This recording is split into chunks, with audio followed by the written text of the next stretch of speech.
Welcome. You are now listening to Click Click Play. Please enjoy.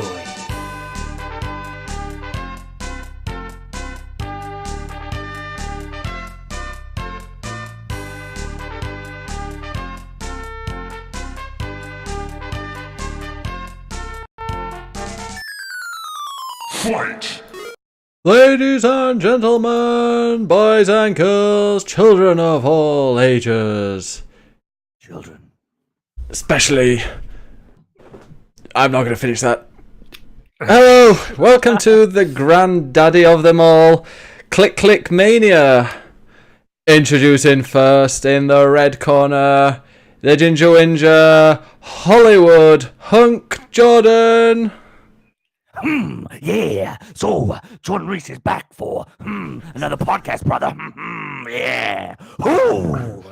Is that That's like mankind? an amalgamation of all the classic 80s. Why am I here? Why am I doing this? Fucking macho Ric Flair and Hulk Hogan all in one. It's WrestleMania, baby. Yes, and in the blue corner, he's the biggest of them all, Andre the Giant YouTube star.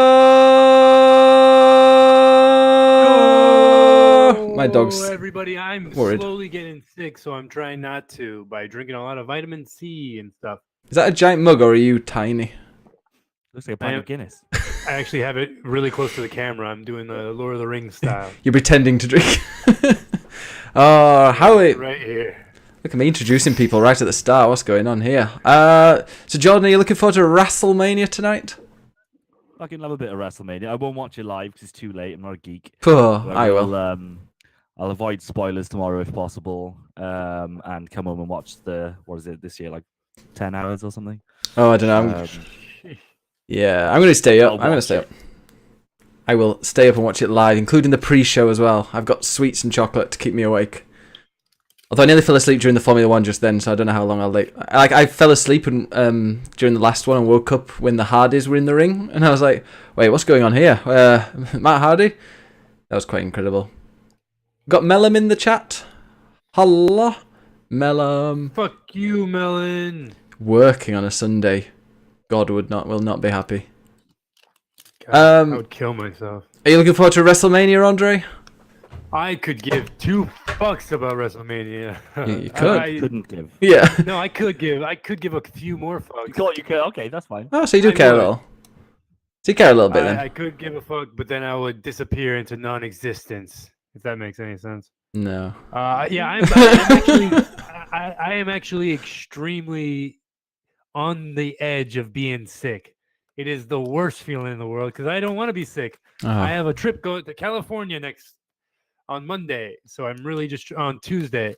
So I'm really just trying to drink a lot of water and get a lot of sleep and not do fucking podcasts. I was hoping I'd be able to avoid doing a podcast. You get a week off next No. week. Next week we're gonna trial a special Twitch one with Twitch streamers, and as it is on Twitch, it'd be cool to have one based on Twitch like every fortnight or so. Oh but man, fuck Twitch streamers. Am I right, Jordan? Come on. can't even say the N word on Twitch. Whereas YouTube, Andre, you can say it as often as you want. Yeah, The I think, N-word? I say the N word almost every other Nintendo. day. Nintendo. Oh, you're not allowed to say that. Nintendo's a great company. They'll demonetize your videos if you even say the word Nintendo. Like, you know that before they brought in all that stuff like how you have to have 2,000 followers or something like that to get any money.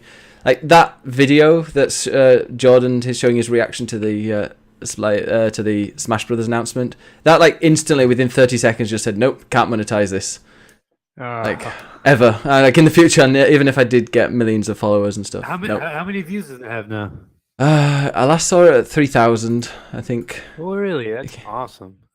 Is it as big? It's not as big as your Kesha one or whatever it is. Oh, it's Iggy Azalea. No, it's not. That's almost at 2 million now. Oh wow. Anyways, 3.1 thousand. I went to a podcast festival Oh wow. yesterday and the day before that, and it was awesome. Oh my god. Representing Click Click Play. At one point, they asked if anyone had a podcast, and I did raise my hand. I'm on a podcast. Yeah, I do this podcast called Click Click Play. It's on Twitch every fucking whenever the fuck we were free to do it. And everybody went, But click play. and everyone was like, "Oh, a video game podcast! I've never heard of that before." And I'm like, "Yeah, we're groundbreaking." Yeah. But yeah, it was really fun. I got to meet all the people I've been listening to for the past 4 years. Oh. So it was a cool experience. It was nice. You're not at PAX then? What? You're not at PAX? I'm not gonna go to PAX. I got fired from that video games website I worked for. Oh, really? Ooh, yeah, that ended quick. That was so I'm not getting any more cool events anymore. What's the gossip? Why did you get fired on? Yeah, come on. We want to know the gossip. I said the N-word on a Twitch stream. You Playing fucking PUBG. Nintendo. Yeah, you Nintendo. We don't No, serve Nintendos around here. They just decided the website wanted to go a different way. They wanted to post videos of people trolling other people they wanted to do dumb shit, and I didn't want to be a part of it. So I kind of quit. I like to imagine I quit. And they also didn't need my services. So I was like, all right, get the fuck out of here. Video games. Nobody looks up video games on YouTube. No. Fuck you. I never signed any contracts. I can say whatever I want. You guys are phony. Ah! You guys paid me to write a review for a game I never even fucking played. Oh, Ah! Journalistic integrity out the window. you should go to Kotaku and tell them, and they'll run a hit piece on them. The Oh, biggest. That's really funny. We should do that. I Yeah. don't want them to sue me. I'm pretty sure they could. Doesn't your friend work on it? No, he got fired too. Oh, okay, great. Oh, wow. So I got no more ties. Speaking of, never mind. Yeah. But anyway, guys. I can- Israeli girl. Yeah, wait. been- What's happened with your date? Can you fill us in on your lady friend? Oh yeah, it was great. I went on a date and it was fine and it was fun and we listened to music and hung out and that's it. It was Oh, nice. That's That's nice. all I will say. Oh, he's wearing sunglasses No, indoors for a real, reason. Glasses off. Nothing happened, guys. Stop insinuating bad things. We say Women say she's Israeli. Hey man, No. talking about her. You keep her out of this. All right. Oh. Anyway, guys, in the chat, if you've got any questions for us, get them asked. We'll add them, and we'll add them at the end of the podcast because we've got a new intro for question time, which I can't wait to show y'all. Yay. Andre did that earlier, so stay tuned for that. Hello to everyone in the chat. I made it today. Yeah, we saw it being developed on WhatsApp.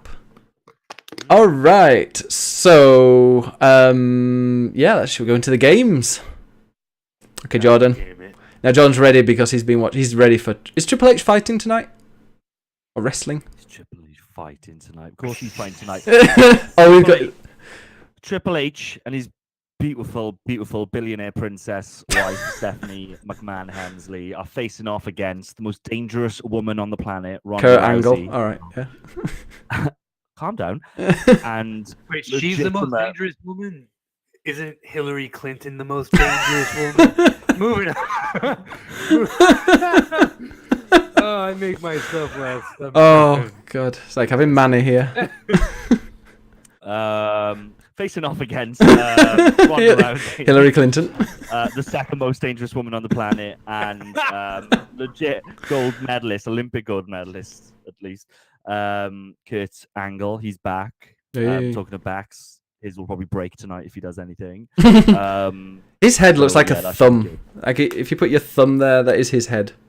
Just like He's a perfect. fucking American hero. Fuck off. Like Yeah, not he s- survived Foxcatcher, the movie. He was Fox part of the Fox die.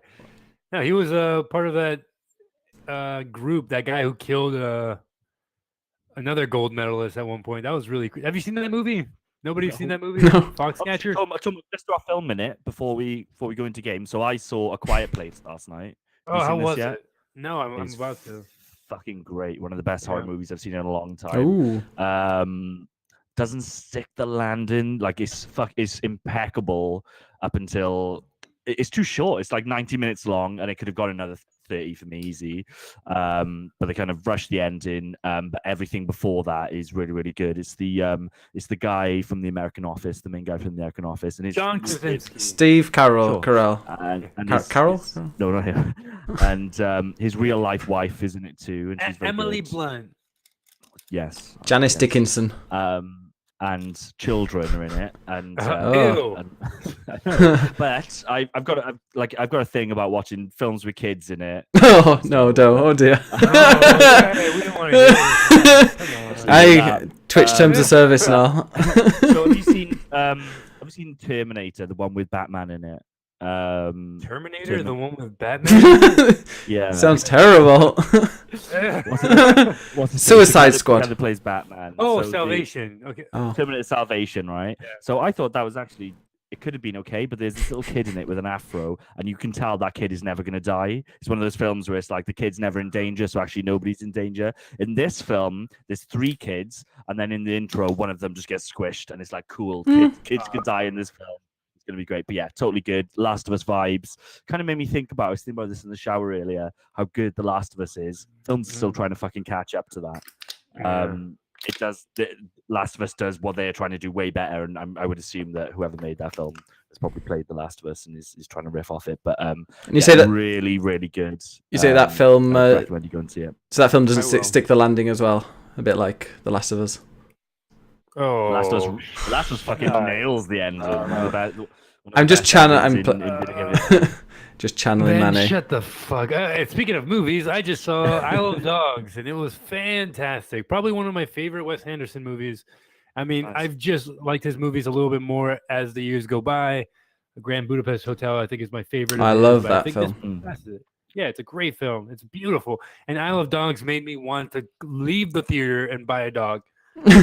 It makes you fall in love with these dogs, even though they're so ugly and Do you want to see your Beautiful. dog? Oh, and then I sent you a picture of my dog in the bath earlier. That I was know. by That's accident, by the why, way. yeah. I meant Look, to it's say a dog. somebody else. I just ended up sending it to you. It is a There dog. you go. That's Say hello, Poetry. Atty. Not that dog's ugly though. Oh, Atty, Yeah, don't we listen. do Don't ugly listen. dogs. Don't We listen like to ugly him. dogs. Oh, he's yawning. Sexy dogs. All right. All Hey, look, look. There you go. All right, go on. It's time to play the game. Time to play the game.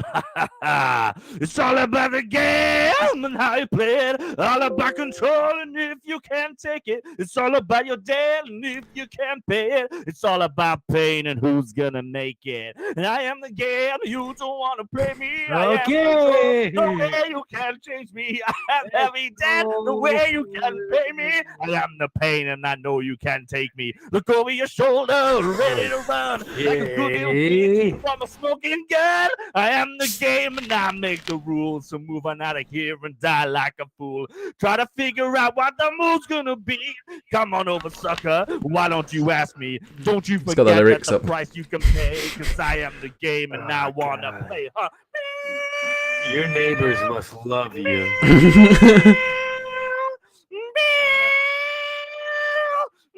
It's like Formula One. Time to Hey, play Ben. the game. Hey Ben, he's the one getting married, right? Yeah, he is. Yeah, that's happening. We can play that. It's okay. She's cutting the Jesus. grass right now. Oh. That's... Well, speaking of Kid Rock, did you see that he got inducted into the Hall of Fame? Same thing. Oh, great, great. Well, what games you playing, you bastards? Your Oz rules in the chat just says, what the fuck?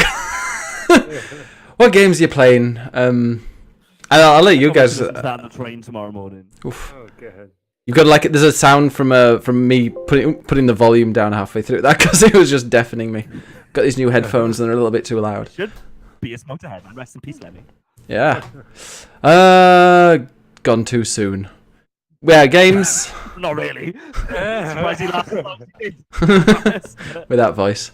Yeah, what games you been playing, Jordan? What games has Jordan been playing? Okay. So I finished Ni no Kuni 2. Oh. Uh-oh. That was nice. I haven't played anymore. Yeah, so finished that one. Really like it still. Are we going to do game of last month today? I still haven't played any more Ni no Kuni. Oh, too And also- late. It doesn't matter. Now we'll do. Far Cry. Congrats. Now we'll do the next one in 2 weeks because Melum's not here as well. But he'll be back in 2 Oh, weeks. Normally doing. Fuck. It's the 8th of April. I don't think we can do game of March in 2 weeks' time. Don't think that'll be too bad. 20 because then it's 22nd, halfway through ish. But we already know it's gonna win, right? I think Melum will have a big case to say for Ni no Kuni.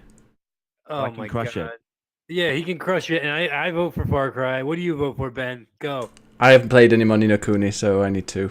Oh, Play so Far more. Cry it is. Sorry, Congratulations, Far Cry. Far Cry is a better game than Ni no Kuni, but Ni no Kuni is very, very good. To be fair to my Melon, God. like he said about the first game and this one, like it keeps on trying to hit the same childish story points. It's like everybody work together, everybody work together, everybody work together. It's like I get it. It's a nice, Oh my god. it's a nice childish kind of plot point. But Jordan everything outside of that, happiness. Yeah. sorry. You likes- hate happiness. Just admit it. No. How You're like- sometimes you need to hear that, you know, it's a little bit childish. He prefers his first-person MAGA simulator. Yes. Mel- But I enjoyed it. I reached 40 hours when I got to the end of it. I think you could easily double it with all the optional stuff that Yeah, you can do. look in It the looks chat. fucking gorgeous from beginning to end. The last area that you go to fight the final boss just looks fucking incredible. Yeah. What's really enjoyed it. Were you disappointed with the ending? Without spoiling anything. Melum in the chat, by the way, says he's done 100% Ni no Kuni 2, 75 hours it took him. Jesus. He's done that already. Yeah, we didn't stream this week. I've not spoken to Melum in a week. What an absolute fucking animal. He's put 75 hours into that game already. 10 hours per day, at least. Jesus, Melum, good for you. What is that question because Melum was disappointed? No, I've heard lots of people say that, that ending, but without spoiling anything. No, I thought he was in line with the rest of the story. Nothing really disappointed me. It does the whole thing where it's like, which I think games need to get better about. Like, there's no real climax to it. Everything that you're doing in that game in terms of bringing kingdoms together, building your own kingdom, it's one of those games where you get to the pinnacle of it, and then it's like, okay, cool, you did that, and then we're going to give you a save, which is just before you did that, instead of like, putting you back into the world post, you defeating the big bad. I guess it's a bit of a cop out, I think, but most games go for it.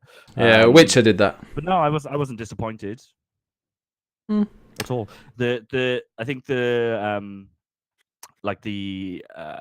kingdom building stuff I think is good. It's surprisingly deep, and you can do with it what you want, and it can really kind of aid you to make your party stronger. It just annoys me that twice in the game, I thought he was going to do it once, which made sense, but twice it kind of gates you from carrying on, so you get to key kind of story progression parts, and it's like, you haven't built basically your kingdom's got levels, and you need to have a certain amount of followers, which essentially come from side quests. So the first time you need 25, which I totally got, because that's kind of getting you into what the kingdom building stuff is, and teaching you that you need to do these side quests, and how you use that resource to boost your party. But then it does it again later in the game, and at that point I was totally trying to hone in on finishing it, and I kind of considered putting it down. I was like, I had like 25, and then it was like, right, you need 50 now to progress. I'm like, oh. But I just kind of, some of the quests are so quick, you can do them in a few minutes, so I just churned out some quests, got the 50, and then carried on with the story. Thought that it gets quite challenging in like the very back end of the game. Mm-hmm. Some of those battles get a little bit more challenging than the rest of the game is. But like I've said before, realistically, if you're on level or a couple of levels above, then you shouldn't really. I said you did need to grind for this game. I did need to grind to get through the last couple of bosses, just because I was trying to power through. I was a few levels below, and it just becomes pretty much impossible because you're only controlling one of the group. The rest of the group will do silly things and get killed, and once they're gone, it's quite difficult for you then to take on the fights on your own. But no, I really enjoyed Ni no Kuni. I'm tempted to go back at some point to do the stuff that's on the world map. I think I probably haven't talked about that before. I like how it really nods to like PS1 era Final Fantasy stuff with this like 3D open world that you can explore, like a world map. It gives you the ship, it gives you the aircraft, and it looks like there's optional caves and things that you can go and explore on the map, which I really enjoy. And Final Fantasy is kind of thrown away, so yeah, really enjoyed my time with Ni no Kuni. But Far Cry 5 is definitely the game of March. Well, we'll wait until Melum's back, and I want to play some more Ni no Kuni. I want to play some more. Melum in the chat did say about that Far Cry is the same as the first few. Far Cry 5 is Far Cry 1 to 4. Ni no Kuni is an innovative, amazing game. Well, Far Cry 1 is extremely different to 2, and 2 is extremely different to 3. So I disagree with that. But it's definitely very similar to 3 and 4. But I wrote a 2,000-word review on it. If you go and read it, it streamlines a lot of things. I had some issues before, but the setting, the ambience of the game, and just the fact that it streamlined everything, and this peripheral stuff that it has in terms of the arcade offering, I think puts it head and shoulders above the rest. A lot of people complain about the ending now they get into it, which I can totally understand. It's a really fucking weird ending, a really odd boss fight. Which, considering the boss fights that you have with like the 3 underlings, they're all pretty epic in their own way. One of them especially so. The last fight is really odd, really mechanically odd, and just really low key. The stuff that happens after that is really unexpected. It's a bit of a twist. It's one of those things where I'm like, unless they're planning to follow up on that, unless it's hinting at a DLC pack, or potentially the next game is kind of set after that, I think it's really. If they follow up on it, it could be great. If they don't follow up, I think it's a bit of a cop-out ending. But at the same time, some cool shit does happen, and it is unexpected. It's not just good guy wins again, I'm looking forward to checking it out, hopefully next week. I like games with good setting, like really good atmosphere, and sometimes if there's too much to do, like in Far Cry 5, there's loads to do, but I think they managed to get, I don't know, I still managed to get a really cool ambience from there without just things blurting in my face constantly every like few seconds. You do tend to get a really like beautiful area, and I think I was running around chasing after some girl that kept disappearing because of drugs and stuff, and like it just seemed really awesome. Brilliant. I think the game is does a better job than certainly Far Cry 4 of giving you those moments, those more kind of spacey moments to take in. Like, that game is fucking gorgeous. Like I said last week, in terms of a realistic aesthetic, I think it's the best looking game out there that I've played, at least. And it does a better job of previous ones to give you a little bit of space to explore it. But still, you can be walking around enjoying something, or kind of hunting a creature or an enemy really silently, and then suddenly some fucking, what is it in this one? It's like skunks. They got skunks in it that spray shit at you. It's like it totally ruins it. Like, realistically, I'm armed to the teeth. I got a fucking rocket launcher on my back. Is a skunk gonna come and attack me? Like, what's the lore of Far Cry? Why are these kind of, they always have one, don't they? So fucking up themselves that they think they can take me on man to man. They can't.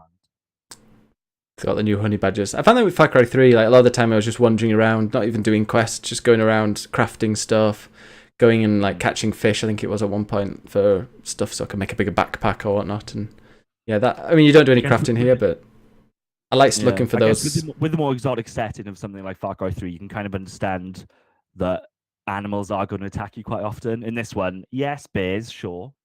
Wolverines. But in terms of that map size, there's probably like, realistically, there'd only be 1 or 2 bears within it. But in this, they're infinite. But then, yeah, like you're kind of scraping the barrel when you've got skunks attacking you. Turkeys. Violent. I eat turkeys for breakfast. Oh. So yeah, that bit's still a bit weird. I think that's where the criticism comes, where this game is a little bit too Far Cry. I think they could have left that stuff alone. They didn't really need turkeys to be attacking you for some weird reason. They could have got rid of that. But overall, hell of a game. Yeah. Any other games? God Eater. I've started playing God Eater. Ooh. Which is like the most Japanese thing I've ever played. But so I think this was a Humble Bundle deal. So a Humble Bundle monthly was giving away God Eater 2, and it seems to come with like I don't know whether it's a remaster or just a re-release of the first game. So I've given the first one a little go, expecting not to like it, but I'm only like a couple of hours in, but I really fucking like it. It's got some stupid Japanese tropes to it, like all the characters are dressed really stupidly and they've all got too much to say. But the core gameplay is that it's kind of like a light touch Monster Hunter. You're in this facility, they feed you missions, and then you've just got to go out and take out specific creatures in that mission. So it's kind of like a really low budget Monster Hunter, but so far I quite like it. It's kind of got like a more fast paced arcadey Dark Souls type combat. So it's the only thing I've got installed on Steam at the moment, so I'm gonna give that a good go this week. and then if I really like it, potentially go on to the second one. Yeah, I hear people. I hear it's got a bit of a cult following. Yeah, totally. I heard that too. Apparently the second one's a lot better. So if I'm enjoying the first one this much, I'd assume the second one is really going to get me. But yeah, so far so good. And the other thing I played was Tengai, which is a classic bullet hell shooter. Originally arcade, it was ported to the Sega Saturn. And I think it came to PS2 as well. And now it's on Nintendo Switch. It's one of these like weekly, just arcadey, weird retro games that comes out. Bullet hell shooter, goes from left to right as opposed to bottom to top. The difference with this one is that whereas typically in a bullet hell shooter you're playing as a spaceship, in this one you're just playing as like anime characters, and in the background is like feudal Japan. But the same kind of deal, you're just constantly shooting at shit. You've got a bomb button which just throws out a crazy attack which differs between the characters, and it's got kind of cool, almost like Tekken-esque endings where each character has a weird little ending that doesn't really make much sense. There's a lot of sub bosses within each level that just come and talk shit to you. Kind of like Neo art designs. You've got these kind of Japanese folklore demons in armor that are fighting you. Really quick to get through. It takes like 10 minutes to finish it if you don't die, but like most bullet hell shooters, it's really challenging. One hit and you're dead, and you only get like 3 lives and a couple of continues. So yeah, I like it. I've not heard of it. There we go. Now you have. Now I have.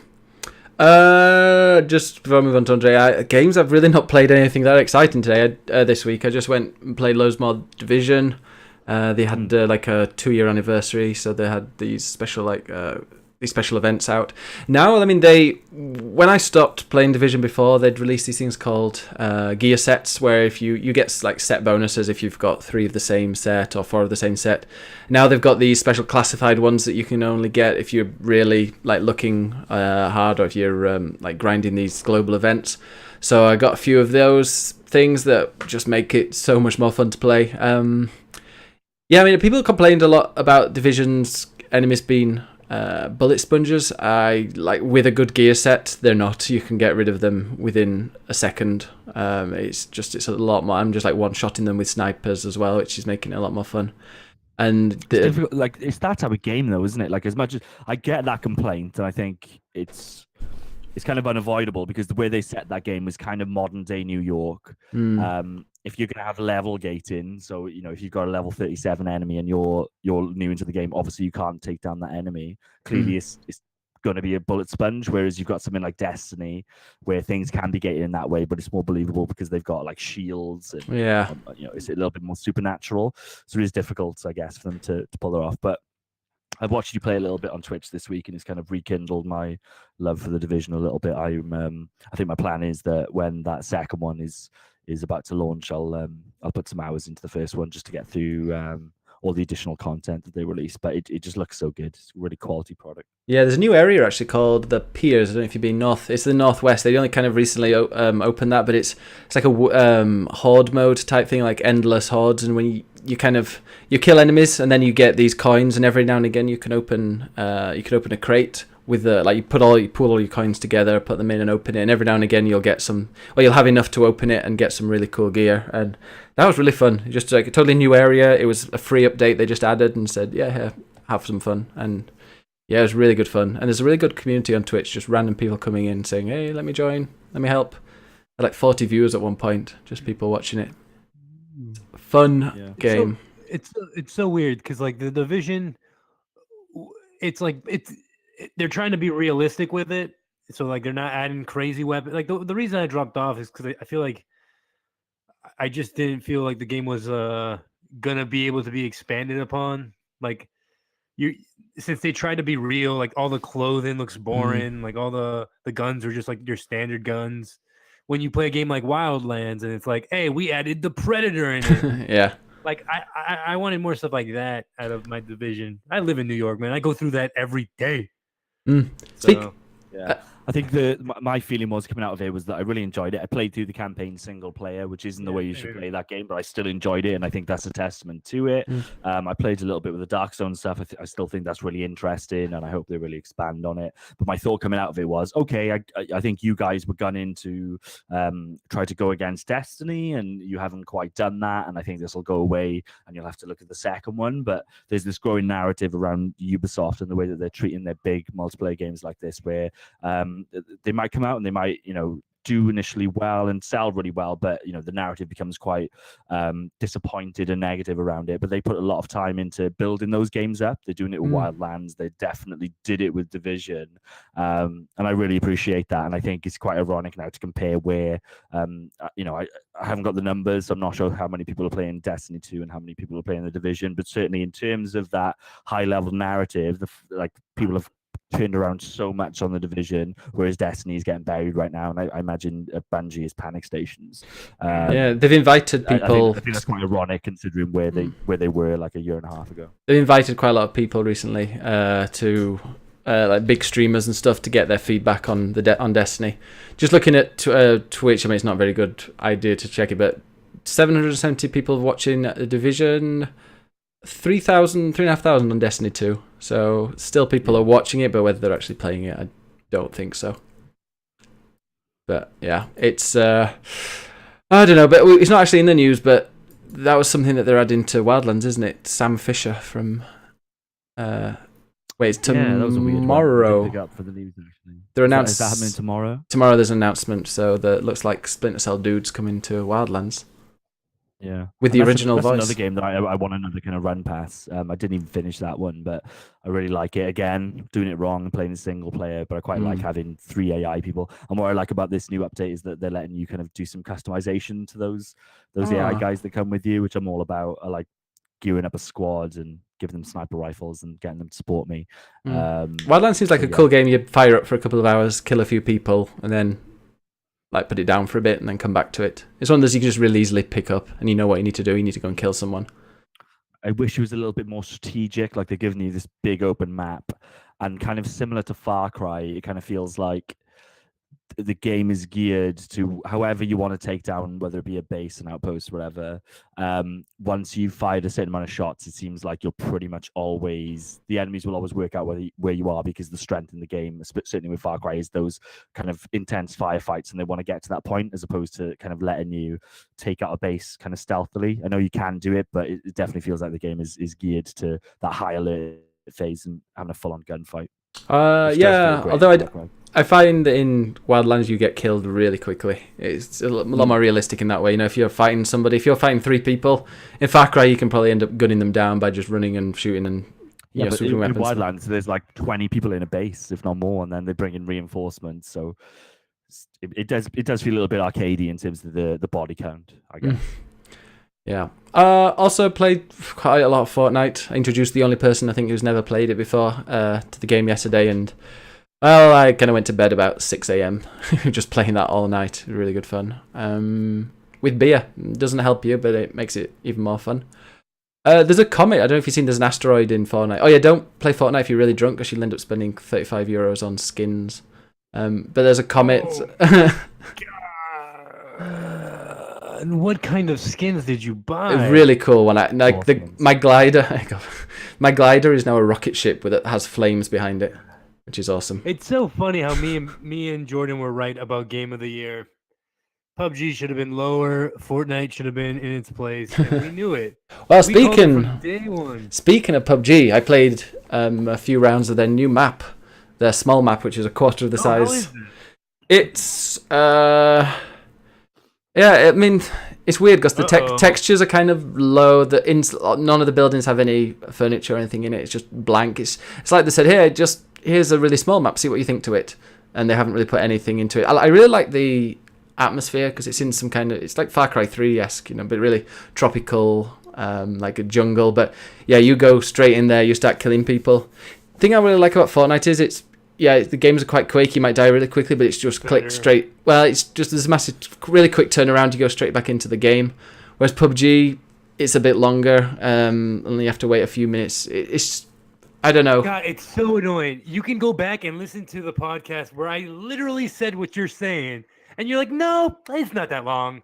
Like, think about it. But for a game that lasts, if you're playing 20, 25 minutes, then yeah, a few minutes wait isn't bad. But if you're like the amount, how quickly you die in like a really small PUBG map, it does grind a little bit. I Okay, told you. So what I It would say didn't, is got so Player Unknown is fucking in free fall.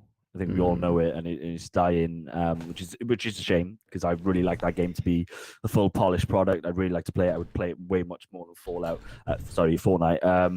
I think the fact that they're leaning so heavily into these this smaller map now shows the kind of creative constipation that they've got and the lack of talent. They're just flailing around trying to find out what will stick. Like I've said before, they were successful despite themselves, and they just don't know which direction to take it now. And I think it'll just be a slow, fucking painful death for them. They need to go free to play. I think they need to go free to play. Such a fucking fall from grace compared, you had these conversations in December, and the narrative then was that no, this is now this is a pillar of the video game community, and we're going to be playing it in 5 years, and in less than 5 months, they're pretty much begging for scraps, and just I imagine a lot of their actual player base is just people looking to game the system or cheating. So it's sad, but it just shows the fact that they were never talented, and they always had a lack of vision. I think if they're successful despite themselves. One thing they need to implement is map choice. Let us choose. There's surely enough people to populate a map really quickly, whichever one you choose. So just let us, because I'm not interested in that second one. DayZ is about to relaunch on Steam with a new engine. So I've said it before. I'll say it again. The thrills that everybody was getting from Player Unknown are the same thrills that people have been getting from DayZ and the various other mods wrapped around the Armor engine for years. But they're better. There's a social aspect to them. There's more of a you can co-op. There's kind of ambiguous PvP as opposed to just this really, just straightforward deathmatch scenario. Especially from like a social gamer Twitch setup, I can promise you there's a hell of a lot of value in these big persistent worlds, using the scope of those maps to actually go and explore buildable resources, actually build a base, as opposed to just, okay, this is the circle, it's declining, and it's the last one out is alive. There's value to that, and it's been fun for the last year, but there's the stuff that DayZ did, and hopefully will continue to do, or games like it, is way more fun and way more interesting, I think. As Melon says, 2017 was PUBG's year, but Fortnite was shit then. I agree that 2017 was PUBG's year with that map. Nope. Also, the thing with PUBG needs to get decent skins. Like, who cares about a crate when you're going to get some grey trousers? It's just grey, or like your 6th grey trousers. What's the deal with a new map for Fortnite? Is it just that one map? Is there that's what I was going to say. If you look above in the sky, if you play a game of Fortnite, there's a comet coming. A lot of people think that's going to hit Tilted Towers at the end of this month, which is the area where just everybody goes. Like, you go there, you get really good loot, but that's where everybody goes.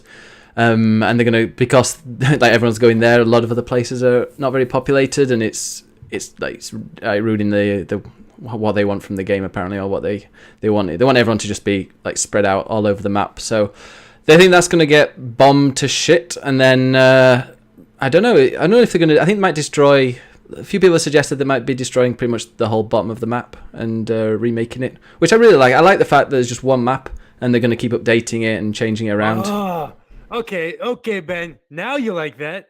But oh god, remember when they announced the desert map and how fucking hard you were for that? Yeah, I was looking forward to it. I'm sorry if I was looking forward to something. My god.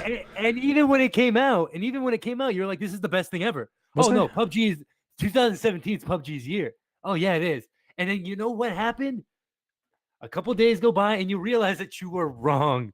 We told you PUBG was going to be I apologize for looking forward to something and then being let down. Be pessimistic. No. Like Jordan.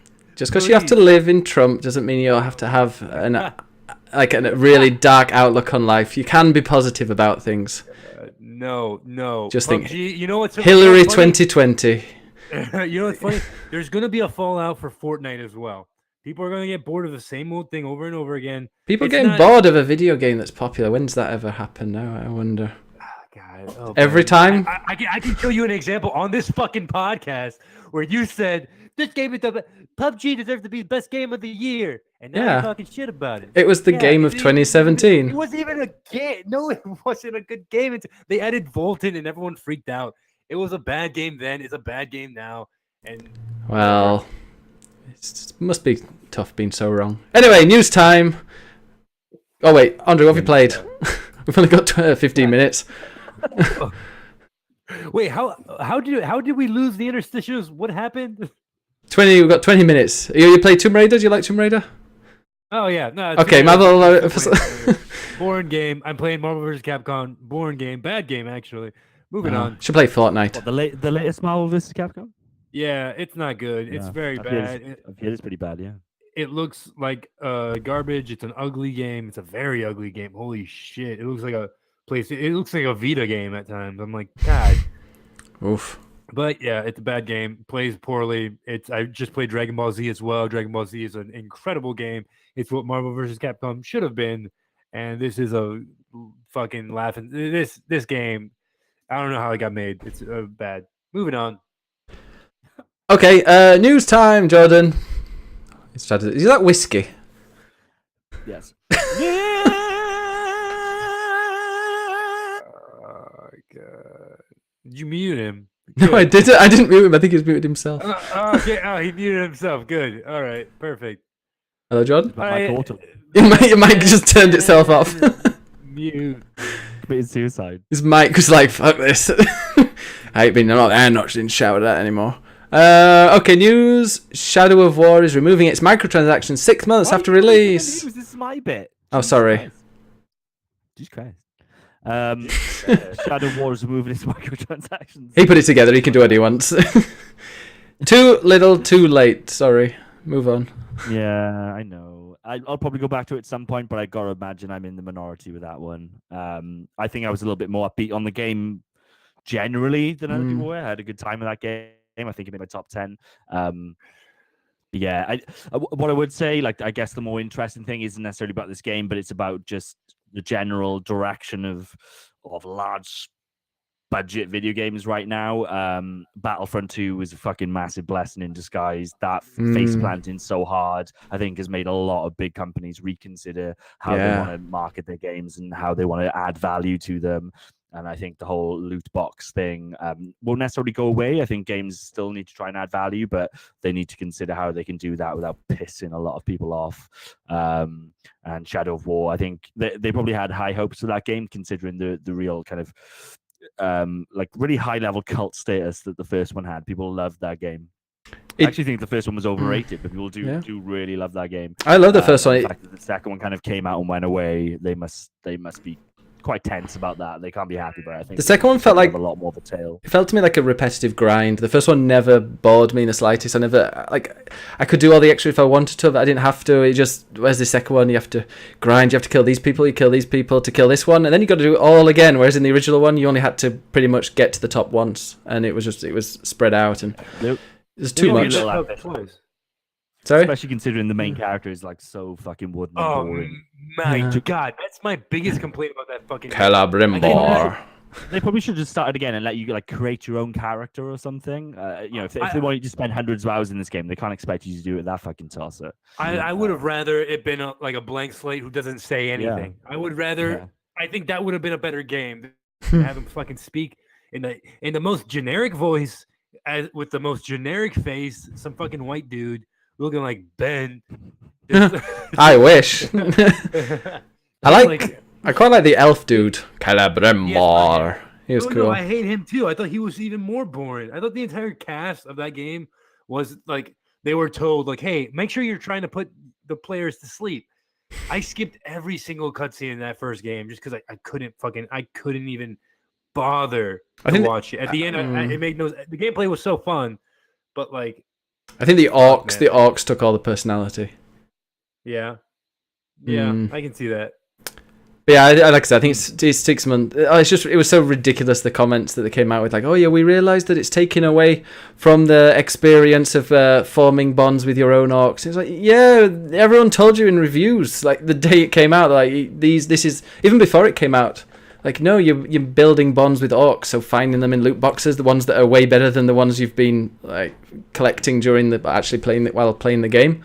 Of course, and then it's such a weird idea, like thematically as well. You've got this Lord of the Rings game, which is a medieval, essentially Western Europe medieval setting, and then there's like just loot boxes. It's like it's such a fucking weird thing, and I think it's going to be so of the time. It's going to represent these kind of 2015 to 2018 in video games. It'll be really easy to look at a game, and if it's got a loot box, it'll be like, yeah, that was from that era. Ben, do that Twitch thing where you can check how many people are playing a game. I really want to know how many people are playing Shadow of War. I'd be surprised. Oh, it's not playing, but it's people viewing it. It's 7. Yeah, see, that game is fucked. So 3 channels are streaming it. One. I think that they had really high aspirations for this gaming. You know, they were probably surprised by the success of the first one. You know, it was really bigged up, won Game of the Year awards, all that kind of stuff. Obviously, on the back of that, there's a lot of added value stuff they can do in terms of loot boxes and things. So I think they thought this was going to be dynamite. And I certainly don't think that they thought 7 people will be watching it on Twitch at this point. Yeah. So they've had to totally reevaluate their kind of post-release structure in terms of DLC and things like that. And this, I guess, this is their output. They're going to get rid of the microtransaction stuff and then probably start to bake in extra content. Which, like I said, I'll probably play it because I do enjoy those games. But what a fucking shit show!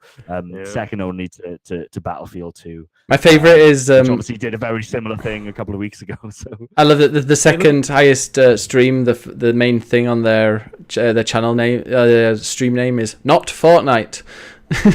Come watch me. I'm not playing Fortnite. That's pretty good. Hey, look up Lawbreakers for me. I want to see how many people are playing. Lawbreakers. Is that one word? God. Lawbreakers. 1. One person streaming. Oh wait. Oh, sorry. He's not actually streaming. It's a rerun as well, and only one person. It's probably him that's watching it. My God, that's crazy. Has that guy left Twitter? Because I don't see him anymore. Maybe I muted him. No, he's on Twitter. He just posted something. I think they're gonna close down. I think his like studio has to they're not gonna update the game anymore because they didn't have enough people playing it. And I was like, fuck. What a sad thing. Ugh. Next bit of news. We can run over a little bit because it's gonna be 2 weeks, so don't worry.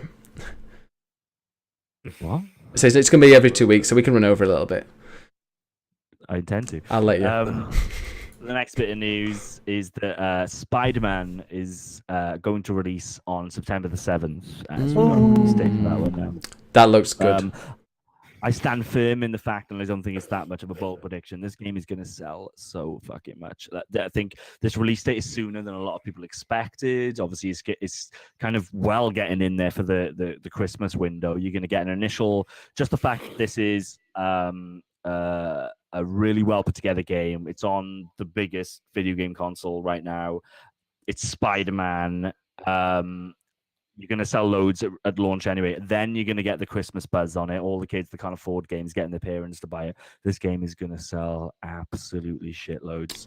I love the combats. Really fucking good as well. Really fucking good. The combat I love watching GIFs and videos of him just like going through the city. It looks so fucking sweet, so fluid. People have been saying the combat's a bit like Shadow of Batman and Shadow of War, and I love that combat, so I'm looking forward to it.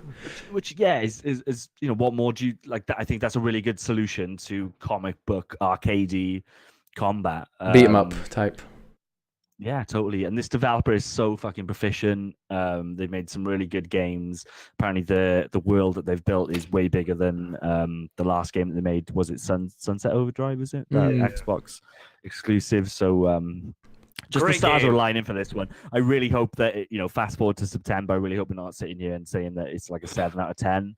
I'd be very, very surprised if it is, because if they're saying they're releasing in September, there's no reason that they needed to. They could easily take another month, 2 months, even bash it into next year, and they'd still sell pretty much the same amount of copies. So they're clearly confident with it. Did you see? Did you listen to? I can't get that excited about Spider-Man. I don't give a shit about Spider-Man. I'm increasingly caring less and less about the whole fucking comic book hero stuff anyway.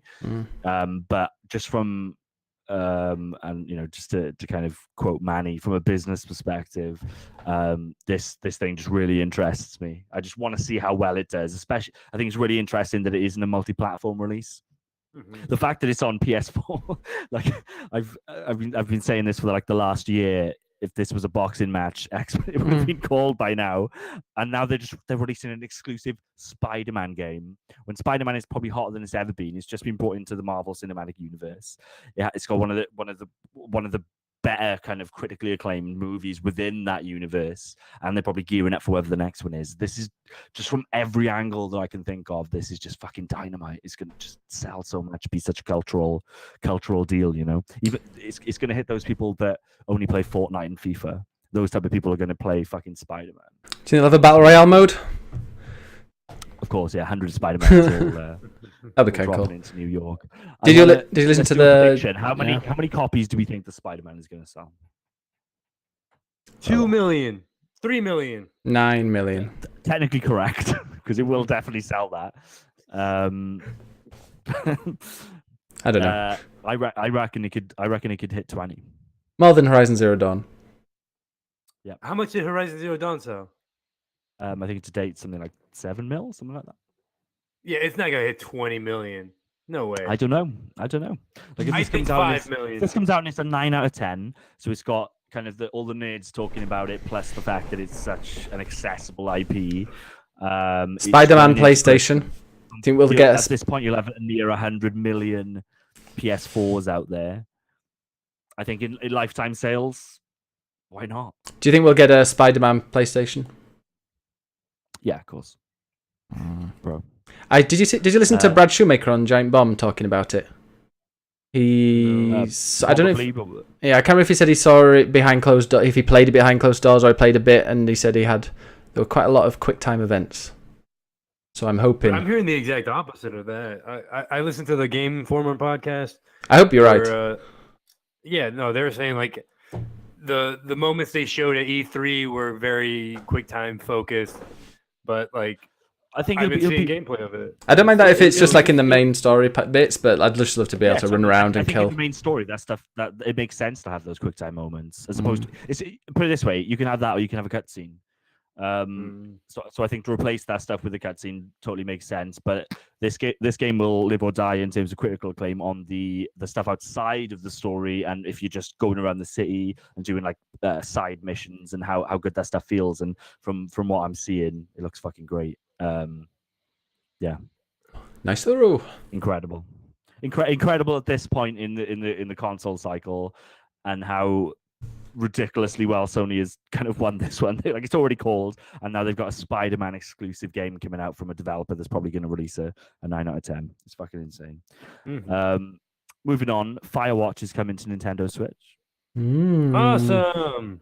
That'll be the Game of the Year edition, won't it, or whatever it was, with all the there's a tour or something. They added quite a few things since tourist mode, since I played it, and hopefully it'll run really well on it. On PlayStation, when I played it, it was a bit every time it auto saved, it kind of glitched for a bit. So hopefully it's okay.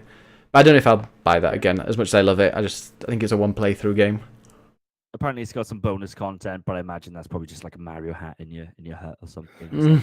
Like I suppose there's a turtle in this game, so I suppose they could make it like a turtle. You can jump on it, fling it.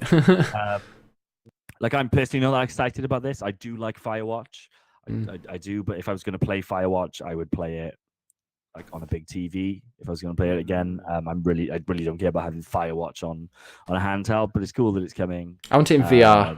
I think it'd be a perfect game for VR because the graphics are quite simple. And it looks beautiful. I'd say it'd be a good game for VR as well. Yeah, totally. Talking about kind of Switch performance, I haven't really got this in the news or in terms of what I'm playing, but I'd be remiss to not talk about it. There's been an update to Rocket League this week for the Switch.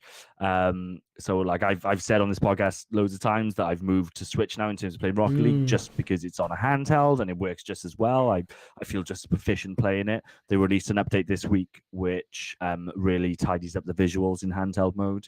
For me now, it's pretty much equatable to the PS4 experience. It isn't as nice, but it's still running at pretty much 60 frames a second. They've solved a lot of the anti-aliasing issues that the Switch version had. So it's just made a really fucking good version of that game a lot better. Andre, I don't know if you've managed to kind of check it out since the update. I haven't. I'm gonna probably play a couple of rounds on my trip. Yeah. They've got kind of two visual modes in it now. So you've got performance mode and then whatever they want to call the other one. It's all about performance mode because that one plays at 60 frames a second. I think that's so key for Rocket League, especially because it's such a competitive game. But there is this other mode which gives you a bit more visual fidelity. But I would totally just go for the default mode, which is kind of night and day anyway. It looks so much better than it did before. I'm really, really impressed. So happy that game. I was happy with the game anyway, and the fact that it's managed to get a little bit more juice out of the Switch is really, really impressive. I was speaking of Switch. I was listening to Laura Kate Dale. She was on the Jim Quotation podcast and said she'd been playing a bit of Dark Souls Remastered on the PS4, and Blighttown here is an area in Dark Souls. She was playing it and they were like, "Don't go down there." And she was playing on a PS4 Pro, and they're like, "Yeah, don't go there. Go up. Keep away from it." So she's thinking like frame rate issues. And if there's frame rate issues on a PS4 Pro, then on a Switch, that could be pretty bad. And here it's not a remake at all. It's just kind of I think people are going to be disappointed if people are expecting something massive from that. It looks nice. Like, it is a remaster. It's not a remake. We're not talking like Shadow of the Colossus type stuff. Blighttown on 360 was definitely a frame rate issue. It's a big open area, a lot of enemies, a lot of verticality in it. But it's also like one of the more formidable areas. Like you probably won't get through it for the first few times. It's a bit of a tradition in Souls games now to have this big poisonous area. It's one of those. So I'm not sure whether they were just telling you not to go that way because they're not finished tuning it. The game isn't finished at the end of the day. It's not being released, or I'd be surprised if a PS4 Pro especially isn't plowing through the entirety of that game at 60 frames a second. That's a pretty old game at this point. But certainly a lot of people are high on the Switch edition. Yes, you've got the mobile aspect, but that game is running at 30 frames a second. I don't think it's got a lot of the kind of visual stuff that the console version. It looks ugly. It looks bad. It doesn't look as pretty as how it looked on the 360 or anything. Like any gameplay I see on the Switch, it looks so muddy and it looks very slow. But I think what you need to consider is like your how are you watching that? Like on a phone or on a computer or something? I watched on my computer. So, but you got to consider, like, most people are going to play that. If you're playing a Switch, I think increasingly people are talking about playing in handheld. I literally don't plug my Switch into the TV. Shrinking it down to that 720p screen does fucking wonders. A lot of games, as much as it can look a lot better at 1080p, if you kind of put it onto your TV, actually shrinking it down to 720 masks a lot of issues. So it is cool that you can play Dark Souls, on the go, but that isn't what I'll go for with it. I don't know whether I might play it on PS4. Even though the remaster is coming to PC, there's something about playing those games on consoles when you know that nobody's like hacking or anything like that. But we'll see. Talking about PS4's Divinity Original Sin 2, which is one of my favorite games of last year, is coming to PS4, which is really, really good news. Really, really deep RPG, one of those kind of games that's quite difficult to kind of map to a controller, but they did a good job. That'd be a nice game to chill with on the sofa, absorbing the story.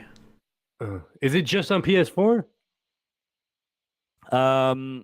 Let me just check the article. This is from the PlayStation blog, so it's not going to talk about. I would be very surprised if it's just PS4. Probably there's full controller support on the PC, and there has been from the beginning. Yeah, that's from launch. They had it. It was really good. The Ultimate Edition of the first game built-in controller support, and the game runs.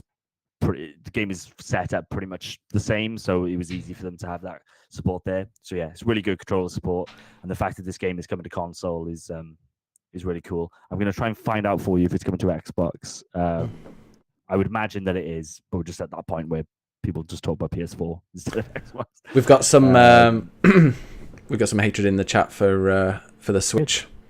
Funny how Rocket League on Switch is the only version that has the modes playable and sort of nice looking. Shows how good the Switch is. So you can either play it in playable or sort of nice looking. Which mode do you play it in, Jordan? Has that chap got a PS4 in his toilet? No, he's got a Switch though, but he regrets. I think he regrets getting the Switch because there aren't good games for it. So I'm introducing him to Blossom Tales, which is a really good game. The fact that you can, it's portable, and those games are 5 minute apiece. I don't want. It's such a cool experience not to have to sit down, boot up a PS4, boot up a PC, boot up the game. My Switch is pretty much a Rocket League machine. The game is just there in standby. I'll just go into it. It's so quick just to play a couple of rounds. I can play it before bed. I can play it when I get up. The game is just perfect for the handheld mode. So yeah, I agree. They didn't manage to fit my high-end gaming PC into a handheld Nintendo console. But like I said, the new update makes the game look. The game did look rough before, but they made the right choices in terms of development. They went for the frame rate was really key to that. I could be just as competitive as I was playing on PS4 or PC, and they've now tarted that up a little bit. I think it's really impressive. But I think the whole argument that the Switch is an underpowered console kind of misses the point that you can play it on the toilet or on the bus. It's all about the toilet and how you poop it. Final Fantasy 15 will never end. They've just announced 2 new DLCs for it. 4 new, aren't they? Obviously, loads of information around the mod tools. There's just a lot of new information in terms of stuff that's coming to Final Fantasy 15. I think you'll be able to create a character that you can do currently for the multiplayer mode. You'll be able to play the normal game with that. The multiplayer mode that they've got is going to get released as a standalone, free to play. And just new DLCs as well. So this game is just never fucking ending. I heard they might be considering further DLC after this extra DLC. I kind of wish that this was it. I want them to just have stick a sequel on. Why don't you? But what? Put a sequel on instead of all this DLC. Because I mean, you could. I don't want to spoil the ending, but you could maybe have a bit of a different. Well, apparently there's a new ending as well. That's part of this new content. But non-canon, apparently. Oh, okay. So it's weird. Fancy canon. Yeah, so that game is just never ending. I've got to assume that they need to talk about Final Fantasy 16 at some point. So I'm going to guess that they are not ready. No way. Final Fantasy 16. They've kind of showed it before. Like there's this tech demo they've shown a couple of times, which is generally considered to be Final Fantasy 16. They will not talk about You know how long they've been talking about Final Fantasy 15? That was like what, 8 years, 10 years? I can't see that coming out before 2023. Yeah, but it's like they're not. They spent so much money on this game. They're gonna ride it out till it's nothing. But at the same time, they might want to kind of catch that wave of, if they can get a game out in the next 2 years, then they can release it on PS4 and PS5. But potentially it'll just. Oh, I'm sorry. No, go on. Oh, what they should do is just change Octopath Traveler to Final Fantasy fucking 16 and add 8 more characters, and then boom. Yeah. That's one version. What I was going to say is that potentially they will they'll partner up with Sony in terms of the PS5 announcement if they are just going next gen with it. But still, Final Fantasy 15 needs to go away now, I would argue. And the last bit of news is that Spyro has been announced in terms of a remaster trilogy, similar to Crash Bandicoot. Did anybody want that? I've never played a Spyro game in my life, so I don't know whether I should be excited about this or not. You're not missing out. You're not missing out. That's my assumption. I think there's a lot of nostalgia for it, but like now those type of games just aren't fun anymore. Well, I don't think it'll hold up at all. Crash in general. Crash is like girls that I know that seem to be excited for it. I think there seems to be like a large female audience that back in the day, for whatever reason, if Crash, potentially the guys were playing, potentially they were playing Spyro. So I think if you learn anything from the Crash Bandicoot release, there's a lot of mid-90s love for these games. So I think it's going to sell a shitload. They're doing a lot of work to it. as much as I haven't played Spyro, I would hazard a guess that the Crash Bandicoot games are better designed games than Spyro. And they're more typical. They're like Mario style or whatever, just typical 3D like level based platformers. Whereas this is, I don't know. I think it's not gonna do well. Well, I don't think it's gonna review well. It probably sell well because nostalgia and all that. But I think people go, "Oh yeah, it's crap." Some work on their hands. It's not just a lick of paint. No. To kind of get it to play well. I would imagine that we're in a world where there's been a lot of these games, these type of games, these open world, character action platformer games. Since then, we've just had Ratchet and Clank was brilliant. The pinnacle of it with Mario Odyssey, to release a trilogy of 90s games.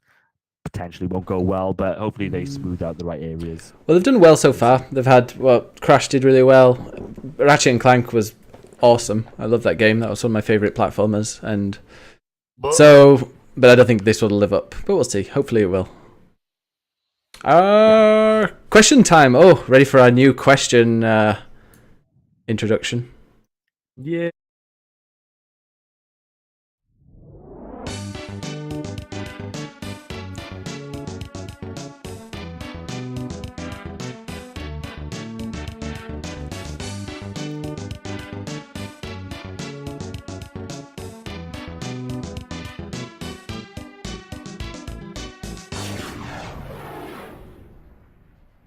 Question time, you bastards. That was amazing, Andre. Thank you. All right. First question is from Megapetros, linked to the Rocket League talk. Rocket League is very much an online game, so how does that work on the go? Is it playable with McDonald's Wi-Fi? Jordan. Yeah, so if your Switch is online, then you can play it. I suppose then it obviously depends on your ping and whatever else. But yeah, kind of works like any console. If you've got a connection, then you're good. If you don't, then you're not. Do you think we'll ever get a Switch with built-in SIM? Hope not. What was it? Was it the Vita had that? You could get a Vita. Look how great that did. And iPads had it as well, or they still do. I'm not sure. But when we live in a world of mobile hotspots, that's what people do. Like a lot of people take their Switch to work, and they'll use their mobile hotspot to play video games with it. I don't think we need an actual connection in the Switch. Maybe if they release some kind of premium version, but that doesn't seem like something Nintendo is going to do. All right, next question from Melamanon says, since all Ass Nasty Creed games is just the same game in a new skin over and over, what changes would you guys make to the next one? Just cancel it.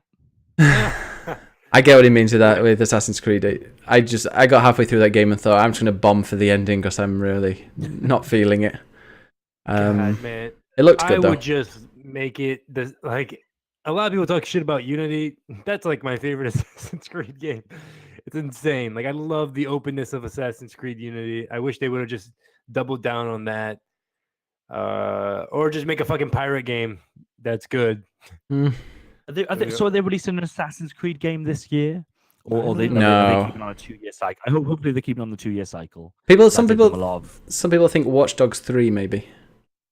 Or Division 2, or maybe both of them. Might be done. I don't know, Watch Dogs 2 did well. I think, did not? I think, well, Division's probably going to be this year, isn't it, for Ubisoft? So I wonder if... Hopefully, yeah. This is what I mean. I don't think... so if you look at Far Cry 5, for instance, like that's up there for Ubisoft in terms of their biggest releases of all time. So as much as in my head, Assassin's Creed is like their game, that's their pinnacle, and that's their lifeblood. And that's why it was such a big crisis for them when things were going downhill and they had to give it a couple of years. But actually, if you look at the releases, I think The Division is number 1 for them, and Far Cry 5 is now number 2. I thought Far Cry 5's overtaken it now. Last I heard, Far Cry 5 was number 2. Okay. So yeah, I think maybe we overblow the importance of Assassin's Creed. It kind of got a mainstream appeal, isn't it? And that's why sometimes I think video game enthusiasts find it a little bit boring. I don't know, like what can you do with it? The last one was good. I liked it. I liked the change in terms of mixing up the combat a little bit. you kind of cash in on the Egypt setting. That's a classic historical setting that you're not necessarily going to be able to do again, or if you do, it's going to be revisiting something you've done already.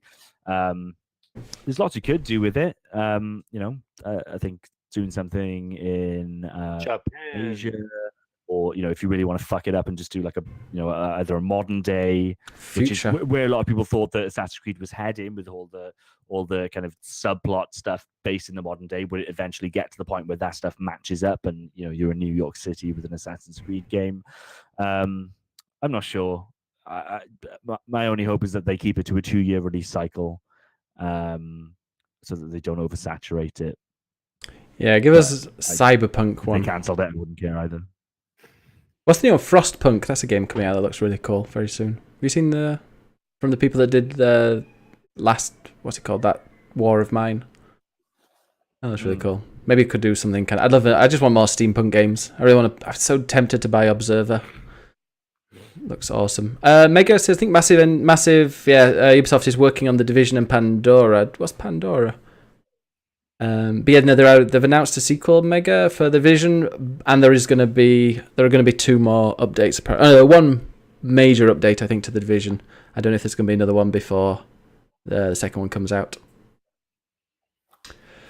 All right, next question. Is Jordan looking after my PC? I'm really worried he'll install search bars. That's from Rob. Are you looking after his PC? No. Oh, right. Are you sticking any 3.5-inch floppies in it? I stick my 3.5-inch floppy in anything. Anything of Rob's. Yeah, no, Rob, your PC is safe and sound downstairs. I've got a GTX 1080 up here, so your 1070 isn't in any fucking danger of me doing anything with it. Don't worry, pal. Any games you wanted to play in 2018, 2019? Lots. No. No, none at all.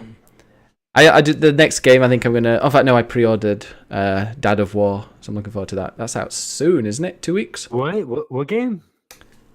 God of War. Dad of War. Yeah, I thought. Dad of. Okay. Because it's just him and his kid. Who dies? The mobile game.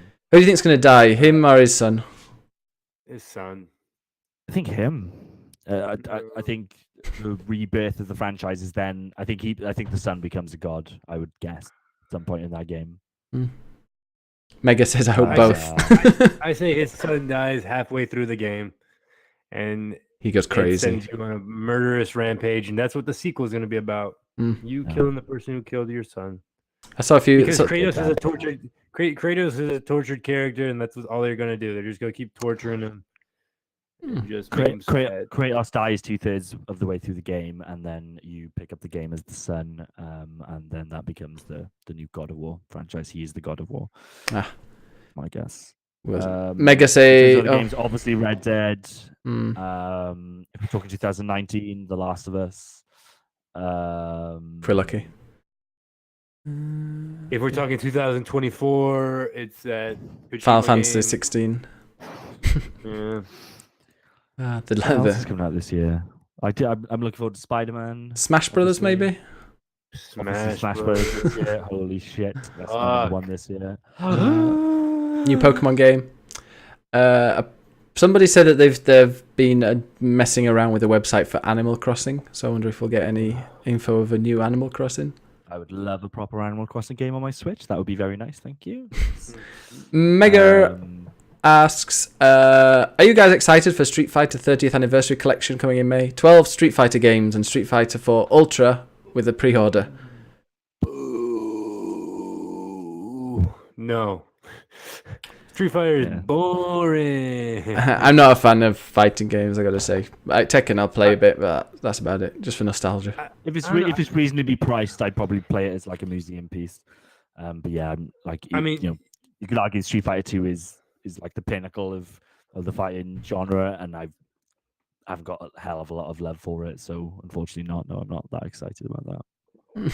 I'm more excited for Smash Brothers. Mega says, get that tiny man off the mic. They talk about Andre. Yeah, no. I wanted to try that Noctis.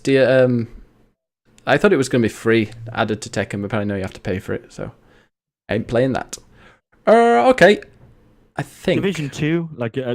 seemingly that's this year, so I'll be all over that. Like my hope for that game is that they build the PvP stuff, and that is the game. Which kind of go back to what we talked about with DayZ earlier.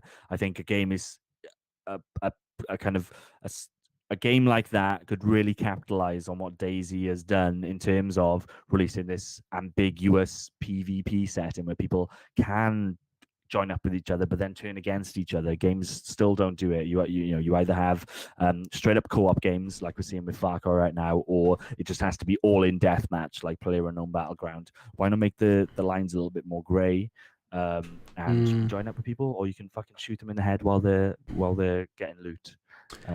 Hopefully that game is that. And if it is, I'll be all over it. They added world tiers so like when you get to level 30, you then get better gear score, and they let the enemies like scale up depending on which world tier you're in. It goes up to 5, which is the most difficult. I think it'd be cool if they had a PvP tier where it's just all you can, friendly fire, or you can kill other people. It's just on for the whole map. You just make it like the Division, where it's a single player experience, but now and again, in your instance, it's still like this post-apocalyptic setting. I don't need fucking 100 players running around shooting each other, but now and again, you'll just see somebody running in the distinct way that that is not an AI character. That's clearly another person playing, and they're off there. And maybe you'll just ignore them, or maybe you'll follow them, or maybe you'll loot them, or maybe they'll come and join you. Just need that kind of stuff. Well, if you like that, Jordan, if you like that, can I recommend Sea of Thieves? Oh. Have you noticed how nobody's talking about it? And we're only how many weeks are we from launch? That's a contender for March Game of the Month, isn't it? It's one of those. Oh my god. Well, it was a game that was released in March, so technically. Yes. So from that perspective, I agree. It is a contender. All right. Are you still defending it? Or? I'm waiting to see what they do with it. They've announced a roadmap. Several things. They've announced a roadmap for it. Apparently, they're listening. Oh, good for them. Hey, good for them. They're listening to. Coming off a cliff. I bet they're worried because a lot of people are saying that. Let's hope they do a Ubisoft and turn it around. But they definitely should be worrying. That's like they released. They're worried. I think they knew what they were releasing. They're not fucking stupid. They're game developers. They played that game. They knew what they were going to release. They made a lot of money off it. There's a reason why they sold that game for full price. They made some money off it. It was not worried. Totally full price. Yeah, you're right. Ask Ben what he paid for it. Yeah, 70 fucking euros or yeah, it'll be worth it eventually. No, it won't. All right, well, I think we're gonna put a bullet in this, and we're gonna go because it's time for WrestleMania. I bet the pre-show's starting now or something, and then there's like 5 hours of pre-show, or then there's the Ronda Rousey special, and then there'll be something else, and then in like 11 months' time we'll get to see Access. Oh. Well, yeah. Who do you think is going to win the Universal Championship, Jordan? I know. Well, I can tell you what I know who wins. If that's the. Is that the one with the big guys, or is that Raw or SmackDown? That'll be Brock Lesnar versus Roman Reigns. Oh well, yeah, it's obvious. They've kind of. I'm sure they had an interview with him. Know that Brock Lesnar is about to go back to UFC, so have a guess who's going to win that one. I wonder. All right. Unless they do some really cool swerve, and Lesnar wins, but then something really weird happens to give Reigns or somebody else the title, but Lesnar is on his way out. Yeah. Good. Maybe have a champion actually on. I don't watch Raw, but they'll have a champion actually on the show for once, which might be quite nice. Melum says Brock Lesnar's really fucking cool. Brock Lesnar's the closest thing I got to a dad. So. Oh wow! Jesus Christ. That explains everything. Apparently, Melum says they added the 14 days free Game Pass on release. Wasn't that already there though? I bet they're going to really regret adding that 14 days free for the Game Pass, because everyone played Sea of Thieves for a couple of days and was like, yeah, okay, yeah. They forgot to cancel it. Oh yeah, mine is still up in the air. I really want to play State of Decay, but I haven't. Realistically, what I should do is cancel it for a month, then reinstate it in May. But I'm having this in my head. I'm like, shall I bother? Of course you should fucking bother. Where else am I going to play?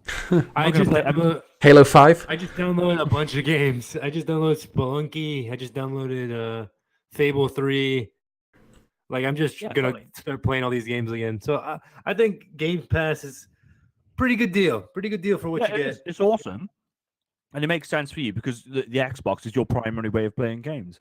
Exactly. But for like on like if you've got a PC, there's only a limited amount of games that are on it. It's only like the tentpole games. And there's a shitload of other games. Like a lot of the 360 stuff that you can play on Xbox has PC equivalents, which run a lot better anyway. So yeah, it is a good deal. But for people that have other, if you're playing on PC, it's not as good of a deal. I would argue. Unless it's a game, especially because there's no fucking new games coming out for it. You can have State of Decay, and then what's happening with Crackdown? When's that coming out? Forza's coming soon. There'll be Forza Horizon. That'll be a E3. All right. Before Andre removes all his clothes, we're gonna have to end it here. And how look at the video? Is it? How do we find you, Jordan?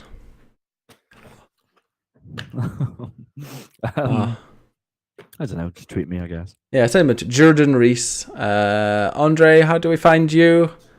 You can find me on my bed, about to throw up into a bucket because I am sick. Also on my YouTube at I'ma Make Movies. Yeah, and your Instagram. And my Instagram be popping. Yeah. Recently. Yeah, check out my Instagram at I'ma Make Movies and my Twitter at I'ma Make Movies. Brandon, baby. Oh yeah. And you can follow me, BiggusBennus on here. I've got Christopher Hitchens in the background. Don't know if you can see him. There he is. Where is he? So what you should do, instead of checking out any of us, because we've got nothing to say and we're just regurgitating the same stuff that everybody else is saying, you should go on YouTube, Christopher Hitchens, and just listen to him instead. A voice of reason in a really cloudy world. Or Jeremy Corbyn. Do you want to hear? That's another option. Yeah. Here's a joke my brother just sent me. You'd like this, Jordan, but I've kind of given the answer away. It's like a Russian spy, an IRA supporter, and a racist walk into a pub. What are you drinking today, Mr. Corbyn? Says the barman. All right. It should be anti-Semitic. Yeah. Because that's the only racism that he condones. I noticed he hasn't said anything about Syria yet, but he's really quick to talk about pretty much anything else. Especially, Israel defending its own border by shooting people that were fucking completely rioting outside his border. Corbyn was completely on that, but I've got this turning into people overnight. Nothing to say about that. Anyway, before we move on to the Middle East conflict, let's finish our video game podcast. Find me at BiggusBennus everywhere except on Twitter, BiggusBennus1, branding, because I don't have some bastard who hasn't posted in 8 years on Twitter has BiggusBennus, so I'm not bitter about it though. Okay, bye. See you in 2 weeks. Next week is a Twitch special. Only Twitch people allowed. Bye. Yay. We're never having a YouTube special. No. I'll invite some, I don't know. Oh yeah, what's your YouTube friend? Jizz or something? Oh yeah, Aaron Chiz. One day I'll invite him to the podcast. Yeah. One day when I got something to say. I haven't played video games in a while. Oh, we're never having a YouTube special, says Mega. All right. See you later. See ya. Bye. Bye.